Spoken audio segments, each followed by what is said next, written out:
আসসালামু আলাইকুম। 7ই জুলাই রোজ সোমবার ভবানীগঞ্জ ধানের বাজার জানার জন্য আজকে আসলাম। আপনারা কিছু কথার সাথে থাকবেন। 10-1350 হাই বাজার, 75 হাই বাজার, 1380 জিরা 28, জিরা মোটামুটি ভালোটা 1500 থেকে 1600 পর্যন্ত। 1500-1600 পর্যন্ত জিরা 28 চলছে আজকের বাজার। এটা ধানের রেট কত আজকে?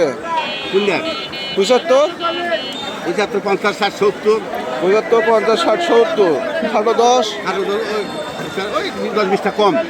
আর আমাদের এলাকার চিকন কি ধান আছে? 28 জিরা যেটা ভালো হলে 1600। ভালো হলে 1600। হ্যাঁ, এবার 80 টাকা দাম। লাঠি দাম দেওয়া যাবে, দেওয়া যাবে মাক। হ্যাঁ, এক বস্তা ধান চারিদিকে সবাই কেনার জন্য ব্যস্ত।